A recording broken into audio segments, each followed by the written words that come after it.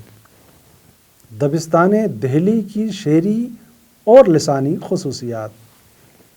دہلی ایک شہر ہی نہیں، ایک عظیم تہذیبی مرکز تھا۔ تاریخی اعتبار سے بھی اس کا درجہ دوسرے دیگر شہروں کے مقابلے میں بہت بلند تھا۔ کھڑی بولی کا یہ مسکن و مولد تھا جس کی کوکھ سے اردو کا جنم ہوا۔ کھڑی بولی اردو کی ماں ضرور ہے، لیکن اردو کھڑی بولی کی مجھی ہوئی شکل ہے جس نے بہت جلد ایک مہذب زبان کی حیثیت سے تحریر و تقریر پر اپنا سکہ بٹھا دیا۔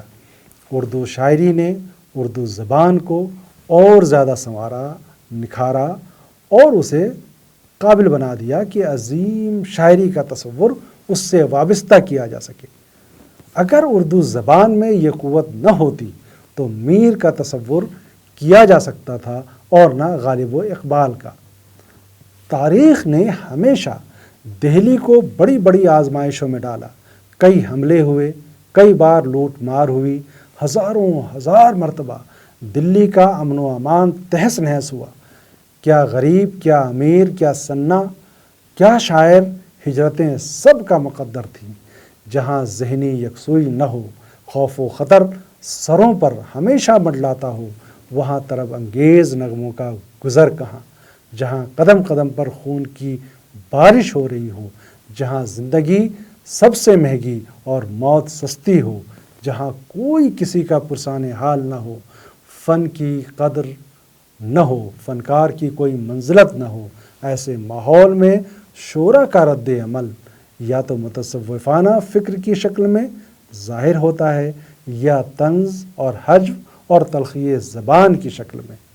درد و کرب کے جذبات، سوز و گداز کی کیفیت شعری زبان میں ڈھل جاتی ہے، لفظ خون چشیدہ ہو جاتے ہیں، مایوسی اور نامرادی کا رنگ بساط شعر پر محیط ہو جاتا ہے۔ یہ بھی ہوتا ہے کہ شعرا کا رجحان اخلاقی مضامین کی طرف ہو جاتا ہے، ان کے خیالات میں گہری سنجیدگی اور جذبوں میں پاکیزگی اپنا اثر دکھانے لگتی ہے۔ میر کے کلام میں دل کی گہرائیوں سے نکلی ہوئی اس آواز کو محسوس کیا جا سکتا ہے جس میں گہرا تناؤ اور تیکھا پن ہے، جو خون میں لتھڑی ہوئی جیسے سارا دلی کا کرب اس میں سمٹ آیا ہے۔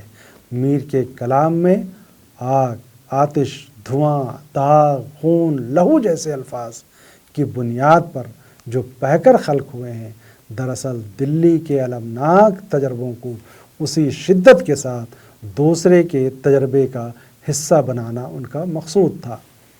چند مثالیں دیکھیں۔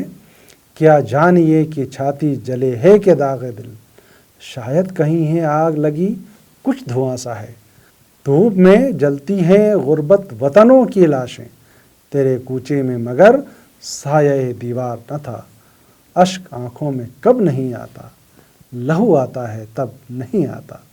جہاں تک فکر انگیز اور زندگی کے گہرے تجربات سے مملو شاعری کا سوال ہے، میر نے بڑی سادگی اور صفائی کے ساتھ فکر کو نغمے میں بدل دیا ہے۔ میر نے زندگی یا ذات آدم یا موت اور بے ثباتی کے موضوع پر جو مضامین باندھے ہیں ان میں وجود کے تجربے کی جھلک ملتی ہے۔